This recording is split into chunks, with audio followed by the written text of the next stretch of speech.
It's not your money, your time, your abilities. And sometimes we forget the treasure we have belongs to God, and we start to act like we are the owners. I used to say that about church treasurers when I first got in ministry. You know? It was God's money, but they were keeping a good stewardship of that. There's a good word in the Bible to describe what we are to be, and it's stewards. And the dictionary says a steward is a man entrusted with the management of the household or estate of another. And that's what we are. We must carefully manage our money, our time, our abilities. They aren't ours anyway.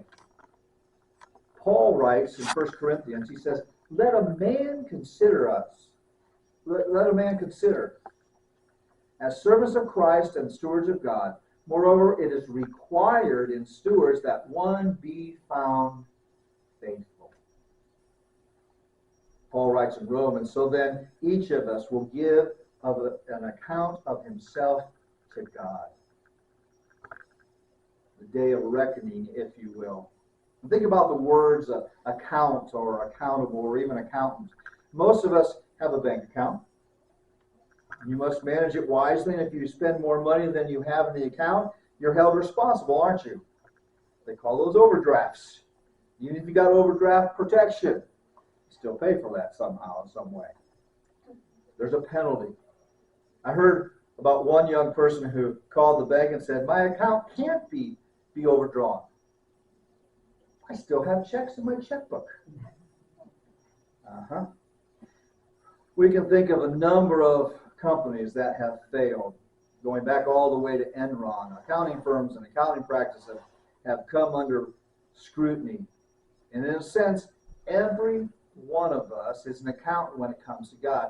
We are going to make a report to him of about how well we have managed his treasure. And while the talents in this story refer to money, they also apply to other things, like opportunities to honor God. Some of us have been given greater opportunity so that we are going to be held more accountable for those. You know, Billy Graham, most of us, when we hear that name, we think synonymous of a great preacher and a man dedicated to God with that. He was called and gifted by God, and thankfully he went and served God for over 50 years. Imagine, though, what would have happened if Billy Graham had spent all of his life as a dairy farmer in North Carolina, because that's what his dad wanted him to do. There's absolutely nothing wrong, of course, with being a dairy farmer, and that's God's gift and calling to some. But if God has called you and gifted you in a special way, he will hold you accountable for what could have been. Businesses and accounting firms may use what we call creative accounting, if you will, to cook the books and hide the truth. But none of us will be able to hide anything on the day that we are called upon by God to give an account. When I was younger, teenager, I never dreamt I'd be where I am today, nearly 43 years later. With that wasn't on my agenda. That wasn't my plan. But God says, hey, I've got a plan for you. Here's the opportunity. I need you to take it. Because that's my plan for you. This is how I've gifted you.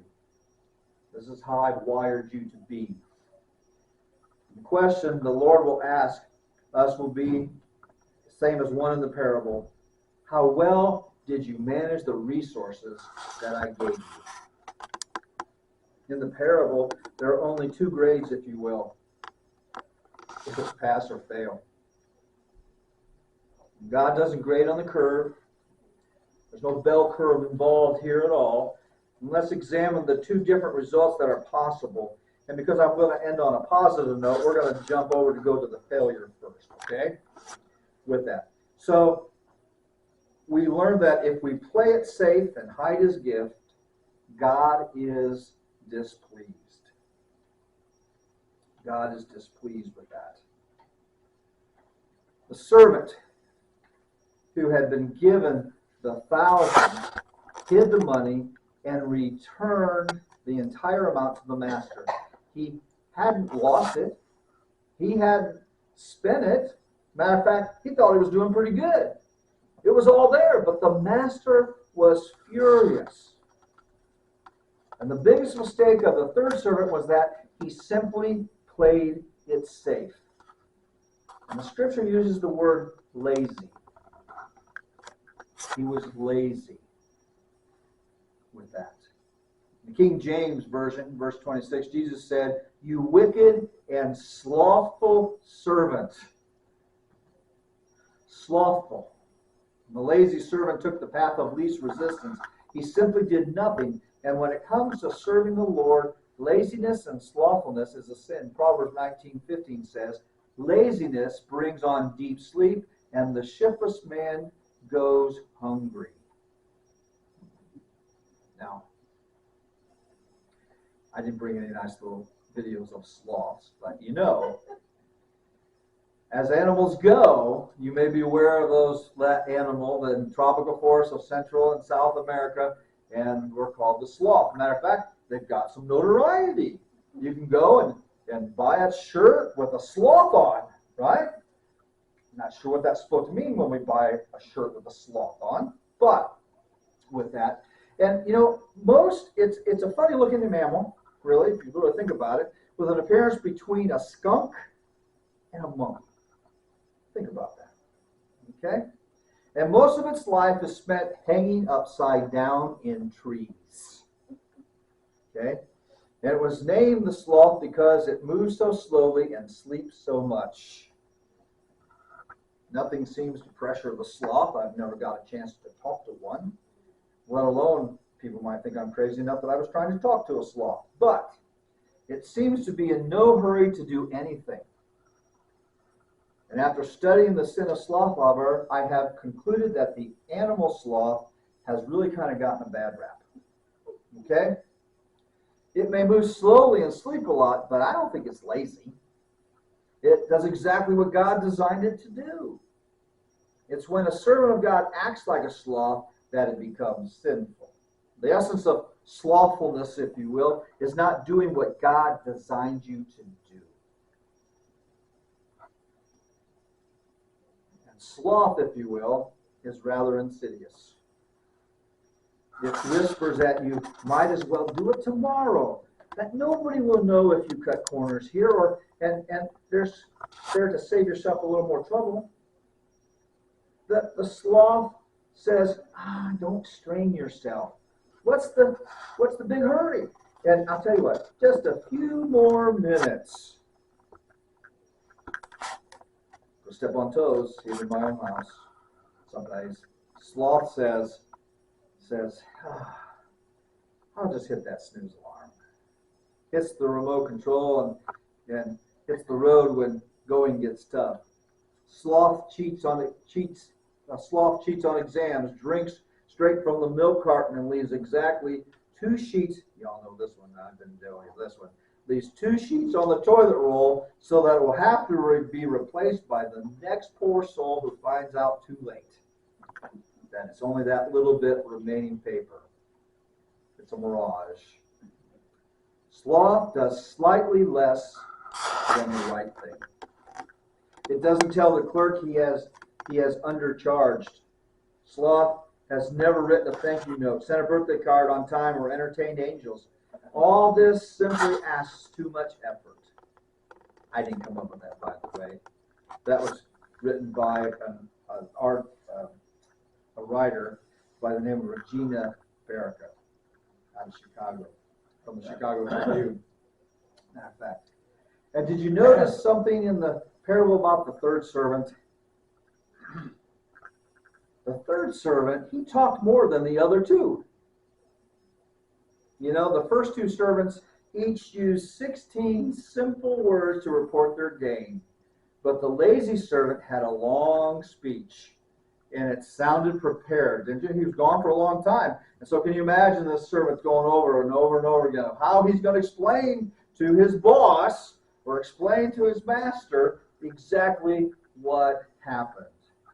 Matter of fact, if you want to count them, he used 51 words in what appears to be a rehearsed speech. to try to justify why he basically did nothing. You ever have somebody try to explain that, why they couldn't do what they did? I remember one time we were in a restaurant and we realized that on the glasses there were spots and everything on them. They were dirty. Okay? So we called over the waiter, and he proceeded to say, yeah, we've been having problems with that. The dishwasher doesn't seem to be working right. Really? So I thought to myself, hey, I'll just talk to the manager, because who wants your waiter telling the reason why you can't get anything clean? So I'm eating on dirty stuff, right? So I asked for the manager. Of course, it was also the same place that asked my wife to try the beef fajitas, because they weren't sure the meat was good. It might have been spoiled. Who is it that goes around and saves those places? It was too early, too long, and too late for that. With that, so I get to the manager and I try to explain to them, well, why that his waiter was doing this, and explaining, telling customers that we can't keep our place clean, and all those sort of things. And you know what his response was? Yeah, he's right. Needless to say, we did not eat at that restaurant again. Needless to say, next time we went by it, it was closed. This was up in Michigan. My word, with that. And here this servant's going and says, Master, I know you have high standards and hate careless ways, that you demand the best and make no allowances for error. I was afraid I might disappoint you. So I found a good hiding place and secured your money. Here it is, safe and sound to the last cent. He's proud of himself. He's beginning to believe this aspect. Even though he knew how his master was, he thought he was doing the right thing. He was what we would call a good talker, right? But he didn't deliver. He played it safe and buried the Lord's treasure. And remember, talents are the opportunities that you're given to honor God. And if you bury those golden opportunities, you will discover at the end of your life you wasted God's precious gift. So the question really comes down, are you going to be one of those servants who spend your entire life only giving a little to God and sitting and soaking in his blessings instead of serving? And then one day, you'll have a long speech prepared to tell the Lord why you basically wasted your entire Christian life doing nothing. The final lesson is that when we take a risk and invest God's gift, he will be pleased. The first two servants used their master's treasure to invest in such a way that when he returned, they both had realized 100% increase. And in order to do that, they had to put the principal at risk. They couldn't just bury the money.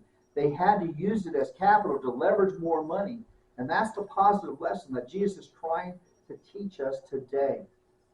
With everything that he's given us. And in turn, we often get more concerned about the fact that somebody got more than we did, as opposed to taking what God has given us and being good stewards and using what we have. I guess I could mope around that I can't dunk a basketball. I'm not a bad free throw shooter, though. I, at one time, hit 98 out of 100.